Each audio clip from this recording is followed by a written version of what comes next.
Hi everyone, so I'm finally getting around to doing my question and answer video. I tend to get, a bit nervous on camera. Like when I did the cake maker, which my friend James filmed, I really did get the giggles. You wouldn't know from the video because he's so good, but I find it like a little bit awkward being on camera, but I'm gonna hopefully just kind of, be okay. And then like this should ease me into the filming of it, and then hopefully I'll be able to film when I'm actually creating cakes, because I've had quite a few messages asking for those. So the first question is, when did you decide to start your own cake business? So when I left school, which was kind of a while ago now, all my friends were going to uni, so yeah, I felt kind of down about it. I didn't know what I wanted to do. I knew I didn't want to go uni, but I didn't know what I wanted to do. So I just got a job in the city, and then when I got home after work, I'd just make cakes. It was kind of like it was just something to really keep me occupied and throw myself into. And it literally just took one person to say, like, can I buy this? How much will it be? For me to think maybe I could sell, like maybe I could start selling these cakes.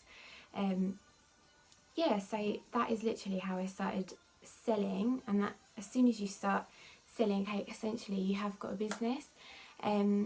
So yeah, I think that answers that question. The next question is, how do you price your cakes? So the thing about this is, there is a completely right way, I'm sure. The way that I do it is I obviously include all of my material costs. So that's from the flour, the eggs, obviously however many, you have to work that out, to the fondant icing or the candles, gold leaf, obviously gold leaf is really expensive, things like that.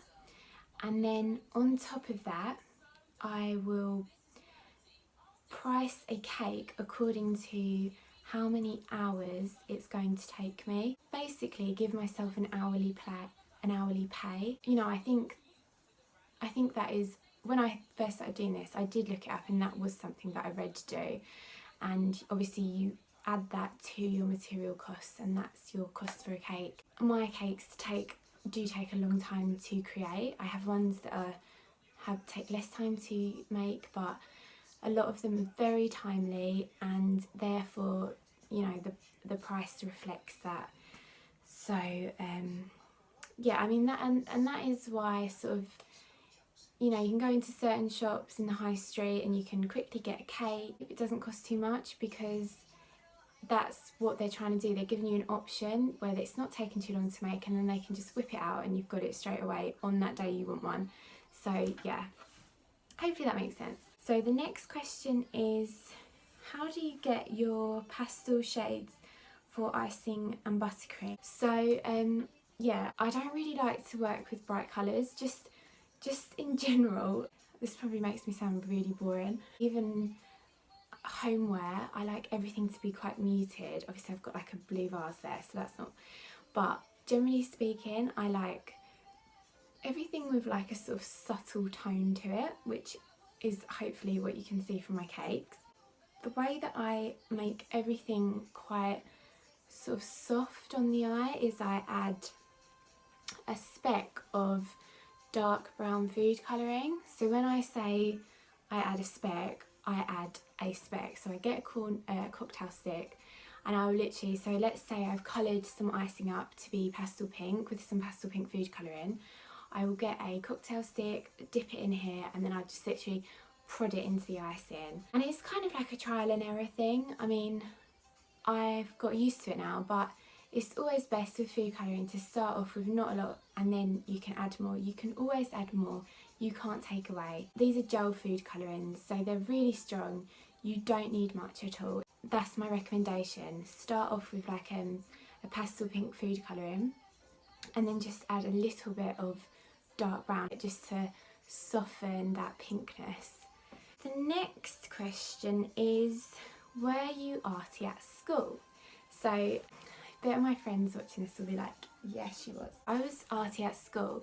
The thing is though, I didn't do art at GCSE, so I did art at A-level, and I didn't know what I was doing. I mean, my art teachers they knew I could do art, but I think it takes quite a while for you to find your style. I struggled at first, I didn't know what I was doing, and then I discovered paper craft.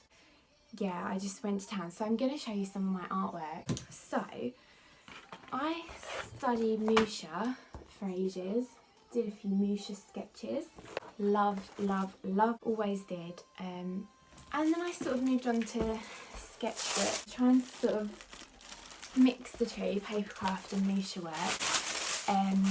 And then, hopefully this isn't totally boring. So I moved on to like big pieces, tried a little bit of origami and painted some quilling. So I loved quilling, the most timely area of papercraft that I tried, but it's so beautiful. I even went on to create a paper skirt. A friend of mine actually wore, it was a wearable paper skirt. At the time Chanel had done this whole fashion show on paper, and it was just amazing. Yeah, so that's, I mean, yeah, I was arty at school. Everybody's got some creativity inside them. I'm a massive believer of that. I've got friends and they're like, oh no, I'm not creative, and they are. Like, I can just tell from, you know, the way they'll piece an outfit together, that's creative. If you've got that creative in you, I think it always just comes out in some way. The next one is, where do you start with wedding cakes? That made me laugh actually, because yeah, wedding cakes, you have to really sort of have patience with a wedding cake. The actual cake requires a lot of thought and a lot of time. The best way to start, obviously, speak to your client. You need to gauge from them the type of wedding they want. Is it going to be glamorous? Is it going to be understated? Is it going to be vintage? You know, all these different factors. Sketch, so long as it's just sort of an idea. So always sketch, and from that sketch, hopefully you can visualise what you're going to do with the cake itself. I'll ask lots of questions and just start. I mean, usually with me, as soon as I sort of put, well, it's not pen to paper, is it? But as soon as I get icing and I start creating, it does just sort of come to me. Oh, this lighting is a bit weird, isn't it? So a bit of a glare. Anyway, so the next one is, do you want to open a shop? Yes, a million times yes. Who wouldn't want to open a shop? I would love to have a shop, and I'm not even going to say all of my ideas for it just in case I do have one day. But it's just not on the cards yet. And the thing is, it's not a priority. I don't feel like with cakes you need a shop. So long as you've got that photo of that cake, you can say, can you recreate that for me? Yeah, I would definitely love a shop. But I get a lot of messages from people saying, oh, I'm going to come to Brentwood soon, I can't wait to visit your shop. I don't have one, guys, like, I'm sorry, I just don't have one. But I will definitely let you know if it's on the cards and when. Another thing that I just want to touch on, when I started doing my blog and I opened up about anxiety and how baking helped me through that, I often get messages from girls talking about anxiety, how it was lovely to read about it on my blog. I'm just going to invent the question, how did you overcome your anxiety? And the answer is, I don't feel like I have overcome it. I don't know if you ever fully sort of beat it, but I've learnt to cope with it. And the truth is, I still find comfort in knowing that I'm not alone, that there are other people that have this. I think you find things that soothe you. When I was at school, I genuinely look back and feel like it was just one big panicky blur. When you find like a physical outlet, so for me baking is that. I can sit there and I just go into my own little world, and with my hands I'm making something, and it just makes me forget about, that's basically it, you know, it totally makes me forget about whatever's going on in my head. People that suffer from anxiety, in many ways, you know, it makes you good at things that really confident people wouldn't be necessarily good at. Don't give yourself such a hard time. just got to focus on things that make you feel happy. Cake making does that for me. I just absolutely love it. Find something you love and then just absolutely roll with it, and you will feel better, I guarantee you. Another question, where do you buy all your cake stands from? I'm a bit of a hoarder of cake stuff. Peggy Portion, a couple of years ago I got my big ceramic pastel stands from Peggy Portion. When I see it, I get it. I don't even think twice. This little shop in Dorset, the Curiosity Shop, and they sell loads of cake stands, really cheap. Whenever I go down to Dorset, I get a couple more to add to the collection. The best things are when you don't go searching for it. So if you're in the shop, you see it, you grab it. Yeah. Sorry. So the last one is, what is your go-to decoration? There's so many ways to sort of decorate. Let's talk about cupcakes. I love my little impression mat. So there are so many different impression mats. Find a pattern that you like. These you just put on icing, you roll over the top with a rolling pin, and the pattern will be impressed into the icing. My favourite decoration, it looks good on everything, wedding cakes, cupcakes, birthday cakes, my dove cutter. I think this is a PME cutter. Maybe, I don't know. Yeah, it's the PME cutter. So I've had it for so long. It was one of the first decorations that I got, like a cutter.